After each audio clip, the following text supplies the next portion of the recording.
I married a man who didn't exist. My story. I still remember the first time I saw him. It was one of those ordinary days that don't feel like they'll matter later. I was at a small cafe, halfway through my coffee, when he walked in, confident, calm, the kind of man who didn't need to try too hard to be noticed. He smiled at the barista, then glanced my way, and for a second, it felt intentional. A few minutes later, he was standing at my table. Mind if I join you? He asked. I should have said no, I didn't know him, but something about him felt safe, familiar even. That was the beginning. He introduced himself as Daniel. He said he worked in government, something vague, something classified. At the time, it sounded impressive, mysterious. I didn't question it. Why would I? He carried himself like someone important. He spoke carefully, like every word had weight. We started seeing each other almost every day. He'd disappear sometimes, no calls, no texts, but when he came back, he always had a reason. I can't always talk about where I go, he told me once, holding my hands. It's part of the job, and I believe him. We got married faster than most people would consider normal. Looking back, I realize now how quickly everything moved, but at the time, it felt right. He made me feel chosen, like I was part of something bigger than myself. There were signs, though, little things. He never let me visit his workplace. He avoided introducing me to certain colleagues. Sometimes, he'd get tense over small questions, but every time doubt crept in, he'd pull me closer and say, "You just have to trust me," so I did. The truth didn't come crashing in all at once. It started as a crack. One afternoon, I answered a call on his phone. A woman's voice, sharp and demanding.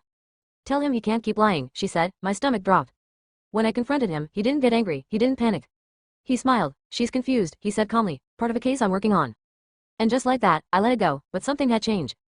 I started noticing more, different names popping up. Different stories that didn't quite match, different versions of him. It felt like I was living with a stranger who kept changing faces. The day everything fell apart is burned into my memory. There was a knock at the door early in the morning. Not the kind you ignore, firm, official. When I opened it, two men stood there. They weren't smiling, they asked for him by a name I had never heard before. Not Daniel, a completely different name. I felt the ground shift beneath me. They sat me down and started asking questions. How long had I known him? What had he told me? Did I know where he went when he disappeared? That's when I realized I didn't know anything, not really. The man I married wasn't who he said he was. He wasn't a government agent. He wasn't working classified missions. He wasn't even who I thought he was. He had been living multiple lives, different identities, different stories, different women. And I was just one part of it. When they finally took him away, I watched from the doorway.